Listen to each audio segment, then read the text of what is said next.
Welcome back to our weekly walkthrough where we bring the above, below, and talk about the transits you should know. So, it's Wednesday night. I am still in bereavement and logistics land and recovering from a cold, and I want to apologize for the extreme delay on this video. To make up for it, I'm going to do an open full moon circle, so if you're interested, let me know. It'll be Saturday. With that, let's jump in and we'll do some retrospective transits.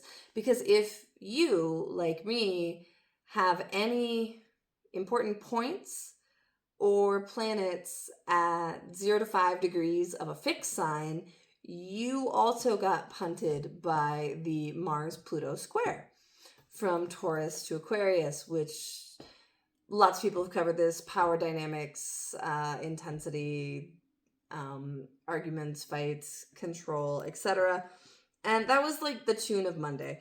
In addition to the sun at the bending of the nodes, which was very confusing.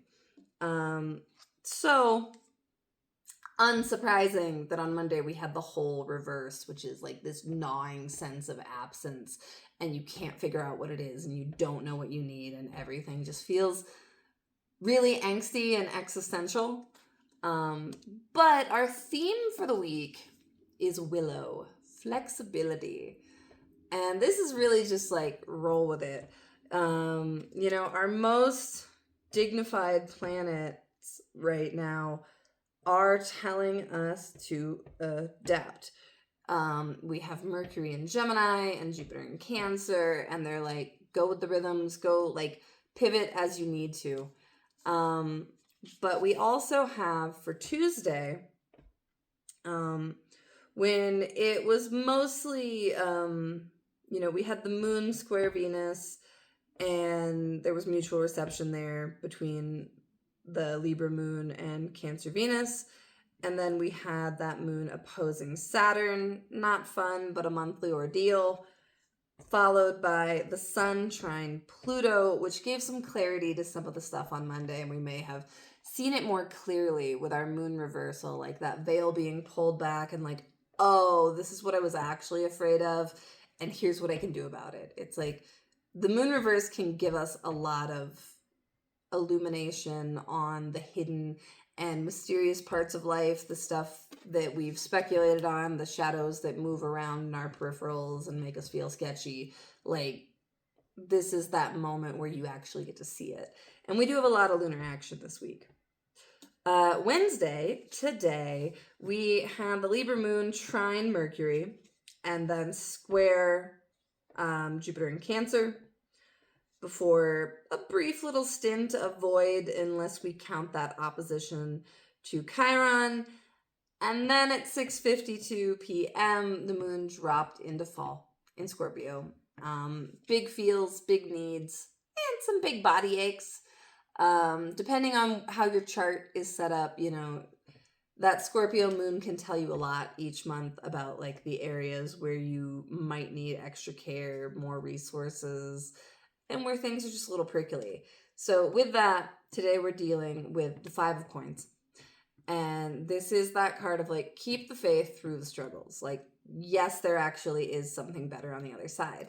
And for us, the other side tomorrow, and we got a lot of cards from the Alchemical Tarot Renewed this time, just popped out of the magpie, all in order. But on Thursday, that moon will trine the North Node, square Pluto, but it's at 5:34 in the morning. So depending on your time zone, and of course all my times are mountain time, it's mixed. It's not great, but it's fast. Get an opposition to Mars. Again, maybe just be careful in the morning. Like tread gently. Don't pick fights. Take a deep breath before replying. Make sure the milk isn't bad. Like I've noticed personally, I have a lot of food spoilage during Scorpio moons. So just something to keep an eye out for, especially with that opposition to Taurus Mars. But then we do get a really nice trine to Venus in the evening. And Venus completes the other pressure point of the week at 9:02 p.m., her square to Saturn. Now, if you're a Saturn person, this is probably landing better for you than if you're a Venus person.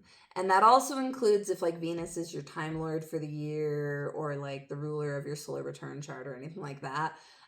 Depending on whose team you're on, Venus is good for Saturn. Saturn's not good for Venus.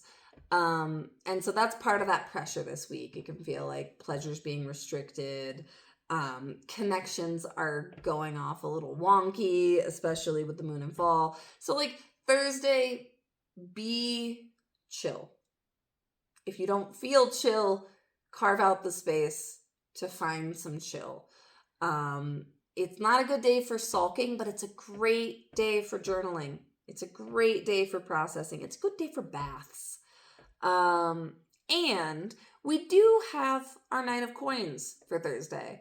And this is very much like give yourself space to enjoy what you've been cultivating. Let yourself really be like, I did that. That was mine. I made that. I rearranged these, the tea bags. So now where I go in the morning is nice and orderly and I don't have stress. My plant has a new leaf, whatever it is. Like, obviously I'm revealing a lot of myself as a person here, but like whatever matters to you and you've been putting your effort into, let yourself enjoy it on Thursday. Refill your cup rather than moving into that scarcity mindset that is only going to make the square as well as the fallen moon hurt more. And we are waxing, so we're building energy with this moon. Friday, we really just have the moon trine Jupiter at 6:04 p.m. And that's basically it. And it's our full moon prep. And on Friday, we have the Two of Swords reversed. So with this, I want you to really consider, like, where do you no longer have a choice? Like, where have you delayed making a choice so long that the choice has already been made? Or where is there an internal choice that you're procrastinating? And I really want you to think about that. Like, this is the rock and the hard place, but with that reversal, it's either we've waited too long and the choice has been made for us as a result, or there's something inside that we're not willing to budge on. And so with that spaciousness, as we're building to the full moon, things are culminating, energy's growing. What is it that you really need to make a move on? And how can you prepare to make that move Saturday? Like, even if it's just a little step.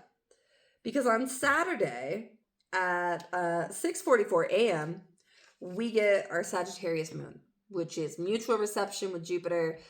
Moon is in Jupiter's sign. Jupiter is in the moon sign. Everybody's cozy. Although they can't see each other as clearly as with Pisces, like, and you get that nice water trine, they're still at least working. Now, problem is we start off with an opposition to Uranus, little destabilizing. Then the moon hits the bendings of the nodes. Again, not great. That's in the afternoon. Before we get a trine to Neptune and a sextile to Pluto. So I like the second half of the day better, like after we get into evening. We do have the moon reversed.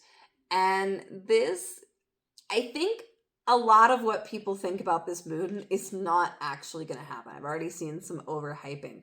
And part of that is because when we move into Sunday, and the full moon perfects at 2:45 a.m. Mountain Time, it's on Antares, the battle star, the anti-Aries, the one who can go toe to toe with Mars. And so there's a lot of fight in this full moon. And that's a lot of fight after a lot of confusion.